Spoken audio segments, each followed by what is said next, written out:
Okay guys, well this is going to be a little bit of a different video. We're going to be talking about the Japanese Pokemon market because I've been asked by a ton of you guys, what has been going on with the Pokemon Japanese card market? Now before I get into this, I personally don't collect Japanese Pokemon cards. I think they're fantastic cards. I think the quality is just way better in my opinion. What's been going on in the Japanese Pokemon market has been a little bit crazy and things I think gone a little bit too far, and we're going to be going through that a little bit more in this video. So strap in, grab a drink, and let's get into it. Okay, right, the Japanese Pokemon card market. You guys have been messaging me quite a lot over the past few months, to be honest, about what's been going on in the Japanese market regarding booster boxes, singles, waifu cards, and the like. So a disclaimer, I talk about the English modern Pokemon card market. I don't really dip into much Japanese, although we do open up Japanese on the live streams. We do them in the live breaks because I know a bunch of you guys love collecting Japanese cards. Personally, it's not my thing, but I do appreciate it, and I do feel like, to be honest, the card quality is way better, and I think also the booster boxes, in some respect, is more fun to open. Now, to me, I always thought that Japanese was the cheaper alternative, mainly because, one, you get less cards in each pack, and you actually get less booster packs in a box, right? Japanese, you have 30-pack booster boxes, you have 20 booster pack boxes, and you have 10 booster pack boxes. Now, obviously, the 10 ones are like the high-class ones, so things like VMAX Climax, V-Star Universe, and then you tend to have just the normal 30-pack ones, which usually kind of go into the English sets, right? Into the main sets. You usually get like one or two different sets, sometimes three sets, which form into one English set. Now, the Japanese market regarding singles and seal product, like I say, it's always been the cheaper alternative. However, things have been changing up quite a bit recently. Now, we've seen some booster boxes and some sets which kind of have been a little bit higher in price, okay? Now, the average price for a Japanese booster box, if you had to convert it over to either dollars or pounds over here for pounds, then you're probably looking at around about £50 a booster box, okay? Now, I understand that you're gonna have to pay, shipping costs, import fees, whatever it may be to get product over here, so that might increase the price a little bit more, right? However, we've been seeing some of these booster boxes, upon release, be way more than their English counterparts. Now, don't forget, bearing in mind, these booster boxes are like maybe half of an English set, of the cards you get in there. They form the English set. So you get less packs, you get less cards in the packs, and these booster boxes are way more expensive.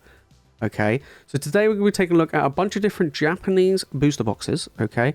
So you guys can see what has really been going on, because it is a bit weird. So we are going to start off with Snow Hazard. So it's one of the most recent Japanese sets that have come out, and it's one of the sets that will form Paldea Evolved when it releases in June. And there's three sets that make up Paldea Evolved: Snow Hazard, Triplet B, and Clayburst. So this is one of them, Snow Hazard. There's some really nice cards in this set, I must admit, and the booster box prices have been dropping since its release. Okay, we go back like basically a month, which the set hasn't really been out a huge amount of time. It was around $130 or so, but you look at eBay, 82, so it has kind of gone down quite a bit since its release, which is pretty good. That's what you really want it to be. Like I say, over here in the UK, we've been seeing in the past anyway, these type of booster boxes, I've been seeing them sell on eBay for like 50, 60 pounds, which is pretty good going, right? That to me is a normal price. But we're starting seeing some sets now which are pushing, as we can see, 80, 90, over 100. And there's one we'll get to in a minute, which is just even more crazy and silly, to be honest. So yeah, we're looking at around $80 or so for Snow Hazard, which to me is a little bit, I think on the pricey side, especially from a normal set. This isn't a high class set or anything like that.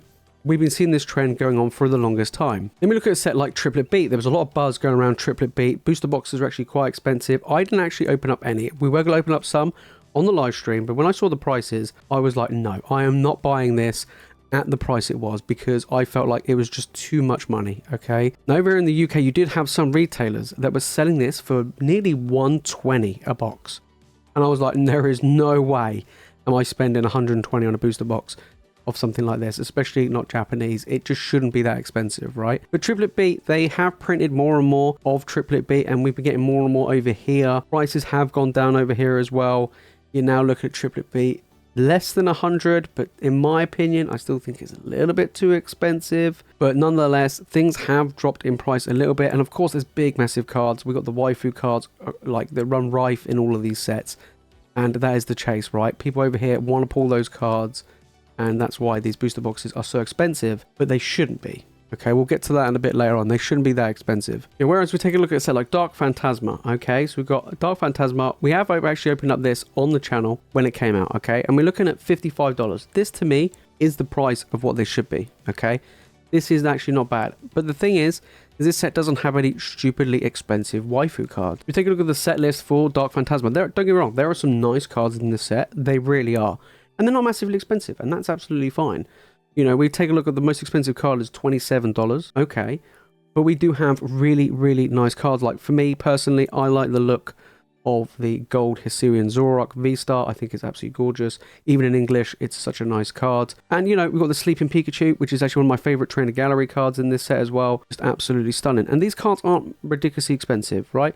So to some extent, I can kind of understand why the booster boxes aren't their price. And I can understand, you know, as with English, when you have really, really big chase cards in Evolving Skies, then booster boxes are going to be a little bit more expensive. We have a specialist set like V-Star Universe, which everybody loved opening. I mean, I enjoy opening it up. You know, you just get so much good stuff. I still think there should be an English version of a high-class set like this. But nonetheless, this is a, you know, a good set. This is a good set. And they're a little bit more expensive. There are like a special set, as it were, holiday set, where you do get like guaranteed it in every single pack, and packs in the box. And there was a lot of stuff going around back at the end of last year when this came out, where everybody was scrambling for this. Booster box prices over here were going really high, and it got silly. Now they've been reprinted, and there's a ton of it around. I mean, you could pick up booster boxes for like, over here, 70, 80 pounds, which I'm like, you know what? That's not bad. That's better than over the 100 it was, or 110, 130, I think at one point, over here before Christmas, and it was just crazy. It was absolutely crazy. So, you know, it's just one of these things, right? It just happens, and it's kind of frustrating when it happens, especially if you just want to have fun and crack open, because again, like I say, it's supposed to be cheaper than the English variant. And normally booster boxes have natural progression, like Lost Abyss. Take Lost Abyss, right? We opened this up when it came out, and back then it cost, I think it was about £55 a box, right? Yep, looks about right. If you look at it now, 130. Now, the reason why this set has gone up, right, over time is because it has valuable chase cards in it, and that's fine. That's just the natural progression of a good set, right? We see it in English with Evolving Skies, and we see it with Brilliant Stars and the like. So when you have a good set which has good strong cards, then you get that natural progression. And with Lost Abyss, the chase card isn't a waifu card, it is the Art Giratina, sitting at $407, which is crazy.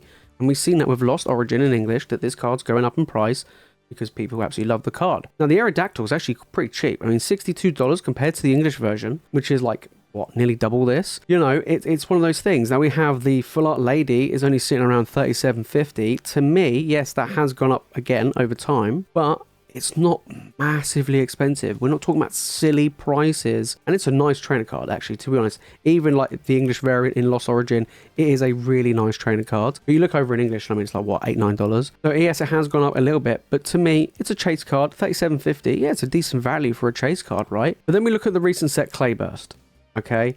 And there's a lot of stuff talking about Clayburst, because we have a card, the Iono, at $1,300. Now, that actually has gone down, which is ridiculous. But this is getting silly, okay? We have a full art trainer version at 281. Now, I get it. If it goes up to 281 over time, like we saw with the Giratina reaching 400 over time, and I understand that, and that's how it usually works.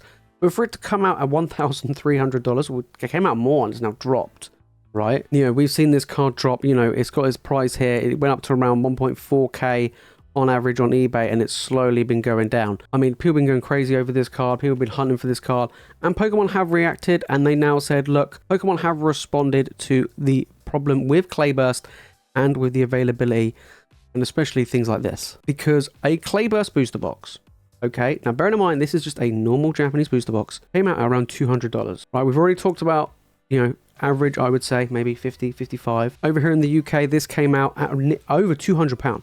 I did see pre-order prices at $220, and I saw that, and I was like, hell no, I am not paying that price.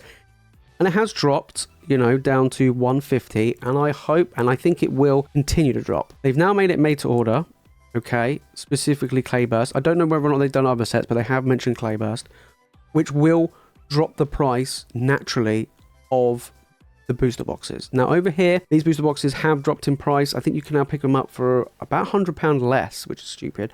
It's still expensive at around 100 to, I think it's like 120, 130.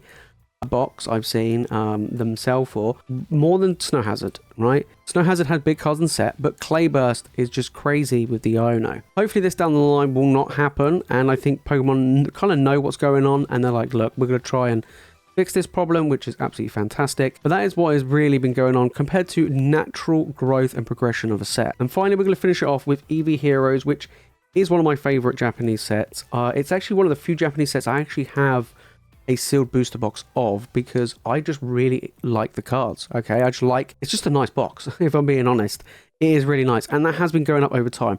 I remember picking this up over here, I think it was like £70, £80 a box. A little bit more expensive because there was a lot of hype behind it, which, you know, okay, fair enough. But it was nowhere near Clayburst levels. It was nowhere near Pokemon Violet EX levels. It was nowhere near Snow Hazard levels or Triplet B or anything like that. You know, we're looking at £70 a box, and it was a really popular set. And now, yeah, we're looking at over $300 because it naturally has got to that point, right? We look at the all-time, and this set has been going up over time, and the Umbreon is really, really expensive, but it took a long time to get there compared to the Iono, right? And it's crazy, you know, it is really, really crazy. But like I say, this is the natural progression. This is fair enough, whereas the current situation is pretty bad. That is what's been going on in the Japanese Pokemon market, guys. Let me know down in the comments, what are your thoughts? Do you collect Japanese products? Like I say, personally, I have 3 sets where I have booster boxes of. I have V-Star Universe, VMAX Climax, and EV Heroes, because I really like those sets. I just have one of each in my collection because they're quite nice, right? I don't actually own a single Japanese card, mainly because I don't collect non-English cards, just in general, not just Pokemon, but other TCGs. But we can't take away the fact that Japanese cards are better quality, and they do look really nice. Like, just in general, they do look really, really nice. But they are supposed to be the cheaper alternative to English cards. Obviously, there's a big problem with all these waifu cards. There's a lot of bars, and, you know, they get super, super hyped up. But the thing is what is stopping them from making these cards down the line ridiculously high priced? I think the Iono is a prime example. How can you have a card come out at $2,000? I mean, they can just make it up. What's stopping a future trainer card coming out and going, yeah, this card's going to be $10,000 and we're going to charge 500 or $1,000 a booster box? I mean, it's absolutely crazy. It's absolutely crazy. So we'll have to wait and see what happens with the made to order. I think that is a great call regarding Clayburst, and we might see that down the line when you're going to get sets that have the same effect with these big full art trainers. It seems to be full art trainers over in Japan that cause this to happen. You know, we have big cards in English in these sets, but they don't massively drive up the price. We look at the OARC Giratina, and we look at a card that's pushing $350, which is pretty expensive, but we don't see Lost Origin booster boxes flying up in value. Yes, they've been slowly going up in value, but they haven't been going like crazy, right? We've seen the OARC Lugia come out, and that came out at a really high price point. But again, we didn't see Silver Tempest booster boxes come out at a really high price point. It's kind of weird that it's being doing that way, and obviously we know the logistical problems, and obviously there's a lot of logistical stuff and regarding Japanese sellers selling it, you know, overseas and things like that, and that's a whole different, you know, problem itself. But today we were just looking at the market and what my thoughts are and what's really been going on. You guys can know as well. If you made this far of the video, guys, and you've enjoyed it, make sure to smash that like button. If you would like me to cover more Japanese stuff, drop a comment down below and let me know what your thoughts are on the Japanese market. Do you think it's crazy? Do you think it's warranted? Have you pulled the Iono? Have you been opening up some Clayburst? Let me know. Speaking of Clayburst, if you want to know my thoughts on Paldea Evolve, which is coming out in June, then make sure to click on this video right here. And if you watch more Pokemon content, guys, you know what to do. Make sure to hit that subscribe button. Alright guys, that's it from me in this video. Thank you all so much for watching. As always, you guys are legends, and I'll see you in the next one.